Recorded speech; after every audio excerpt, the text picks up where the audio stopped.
Hi friends, எல்லாரும் எப்படி இருக்கீங்க? சூப்பரா இருப்பீங்கன்னு நம்புறேன். நாங்களும் நல்லா இருக்கோம். நெறைய பேரு விக்ரம்க்கு என்னாச்சு? விக்ரம் ஏன் காட்ட மாட்டேங்கிறீங்க? ஏன் வீடியோ போடல? என்னாச்சு சிஸ்டர்ன்னு சொல்லிட்டு கமெண்ட் பண்ணிட்டே இருக்கீங்க.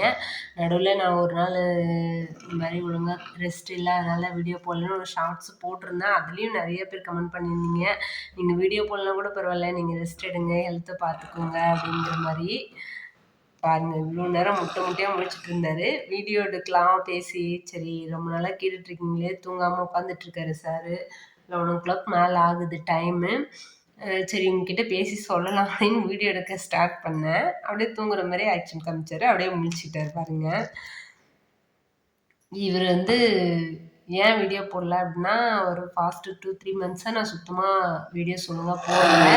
எப்பயாவது ஒரு ஷார்ட்ஸ் மட்டும் தான் போட்டேன். அதுவுமே ஜஸ்ட்டு நம்ம ஆக்டிவா இருக்கோம் அப்படிங்கிறத காட்டணும் அப்படிங்கிறதுக்காக அப்பப்போ ஒரு வீடியோ ஏதாவது போட்டிருந்தேன். மற்றபடி பெருசா வீடியோஸ் எதுவும் போடல. நெறைய பேர் கேட்டுட்டே இருந்தீங்க.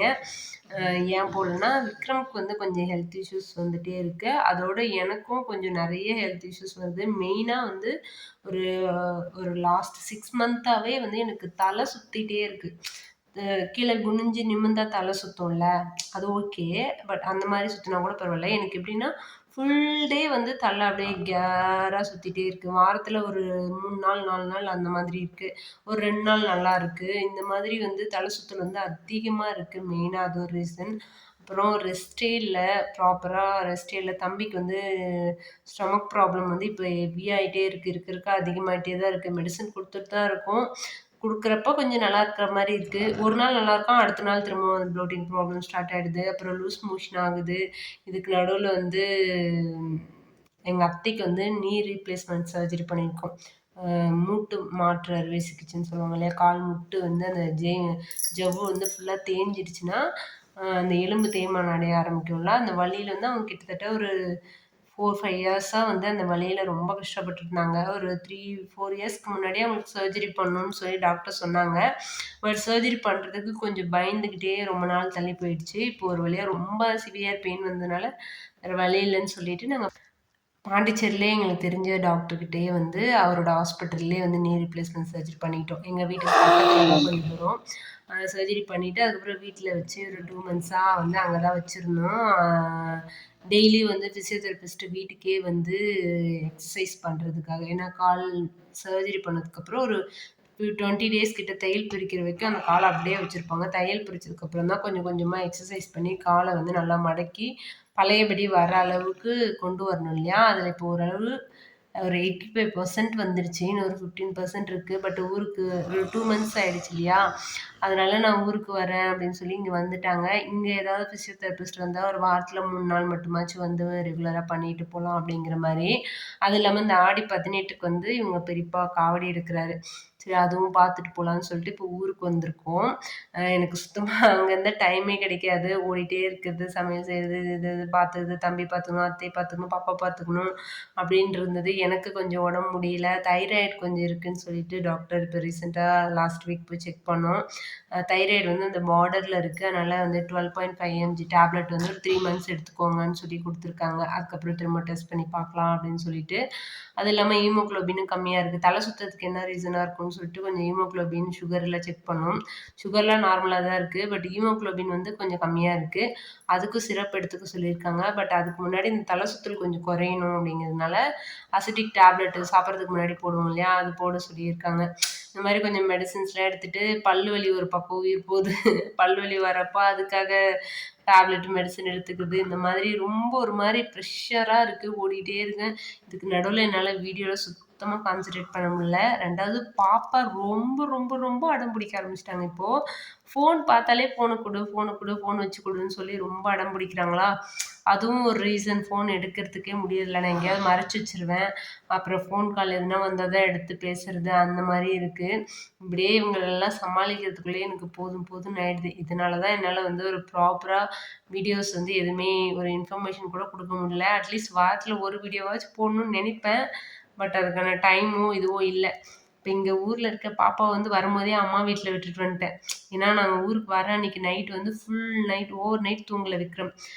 ஒரு 2 வீக்ஸ் முன்னாடி ஊருக்கு வந்திருந்தோம். ஒரு எமர்ஜென்சி ஒரு ஒரு க்ளோஸ் ரிலேட்டிவ் ஒரு டெத்து. அதுக்காக வந்துட்டு போனோம்.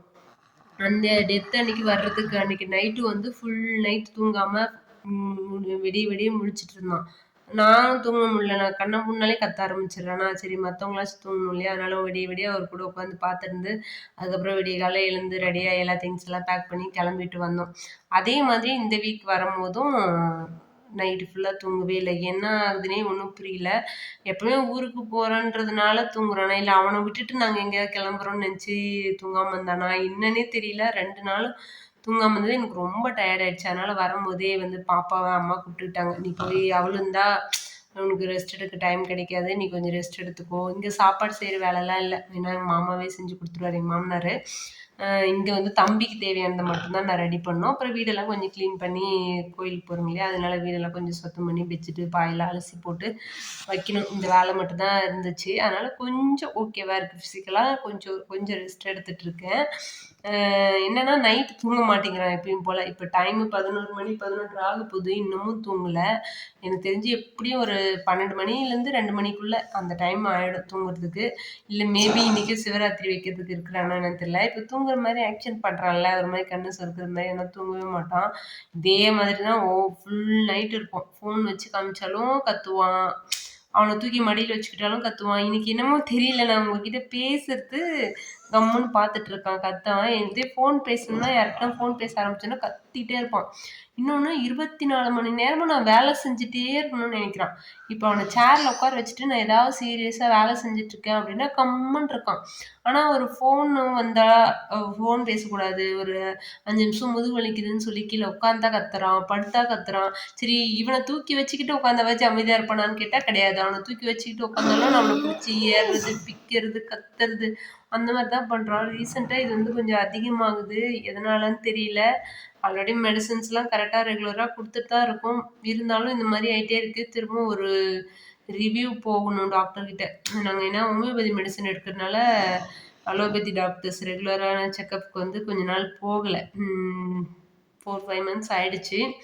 அது ஒரு வாட்டி போயிட்டு மெடிசின்ஸ் ஏதாவது சேஞ்ச் பண்ணா அது சரியாகுமான்னு தெரியல. பார்க்கணும். ஏன் விக்கி? தூங்குறியா? என்ன ஒரு ஆக்ஷனு? இப்ப நான் ஃபோன கட் பண்ணி கீழ வச்சோனே கத்துது தானே!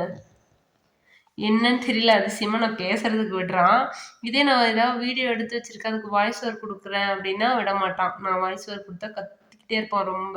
இப்ப வீடியோல அவரும் தெரியிறாரு அப்டிங்கிறனால அமைதியா இருக்கானா என்னன்னு தெரியல. ஏன் விக்கி?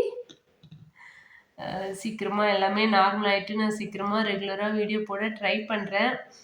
நம்மளோட ஹெல்த் மிக்ஸ் பிஸ்னஸும் அப்படியே எல்லாம் ஸ்டாப் ஆயிருக்கு. நம்ம ரெகுலரா வாங்குறவங்க மட்டும் ரிப்பீட்டடா அவங்க மட்டும் கேட்டுட்டு இருக்காங்க. ஏன்னா நம்ம வீடியோஸ் போடாதனால புதுசா எதுவும் வரல. அதுவும் ஒரு 2 மந்த்ஸா ஒழுங்கா போகாதனால கையில காசும் இல்ல. செலவுக்கு கூட இல்லாத மாதிரி ஒரு ப்ரெஷர் எல்லாத்துக்குமே ஹஸ்பண்ட மட்டுமே டிபெண்ட் பண்ணி இருக்கிற மாரி இருக்குது. கொஞ்சம் கஷ்டமா தான் இருக்கு. அதுவும் ஏதாவது பண்ணணும். திரும்ப ரிப்பீட்டா நம்ம ரீஸ்டார்ட் பண்ணணும். சீக்கிரமா எல்லாம் பண்றதுக்கு ட்ரை பண்றேன். ம்.